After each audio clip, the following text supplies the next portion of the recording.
In agribusiness, Monsanto Company is rolling out a new investment opportunity. The agribusiness giant says it's offering $1 billion in bonds. Money from the 3-, 5-, and 30-year bonds will help Monsanto cover the cost of its recent purchase of the Climate Corporation.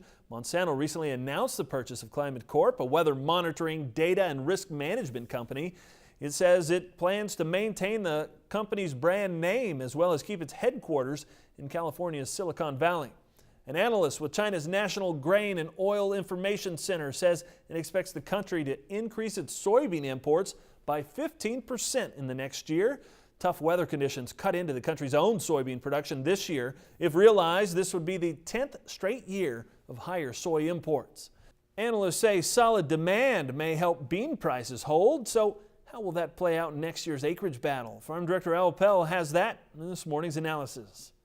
Our guest here at the Agribiz Desk is Dustin Johnson from EHedger. Dustin, let's talk a little bit about 2014. I know there's still a lot of 2013 crops out there, but let's talk about what farmers need to be thinking about in terms of whether they're going to plant corn or soybeans and what will make the most money for them. Sure, well, that's a very good topic.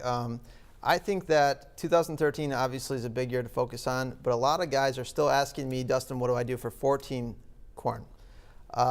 Looking at the corn to bean ratio, and that's a big thing that we watch just for general, acreage swaps before the spring planting time period.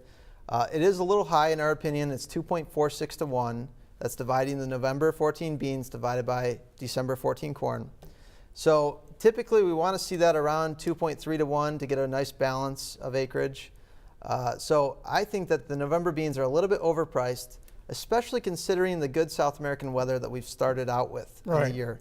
If we get a good crop, which we have to assume, weather permitting, that we will, based on the price incentives they had to plant beans and based on the start of their year so far, that we will be flooded with beans come July of 14, and that should affect the world prices and the U.S. prices in November of 14. Is there a cutoff when that ratio really means more than it does now? Is it planting time, or is it now, or when is that cutoff? Sure. Because I'm doing good next July. Yeah, it doesn't, no.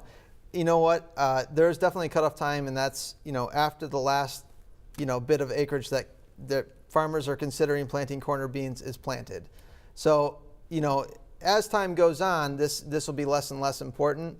But it does always have that relationship year in and year out because of the carry. So in a carry market, it's especially important because you can just store and collect the carry if that's the case.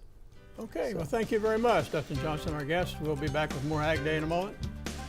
To find out about EHedger's hedging programs, research, and exceptional service, call toll-free at 866-433-4371 or visit online at ehedger.com.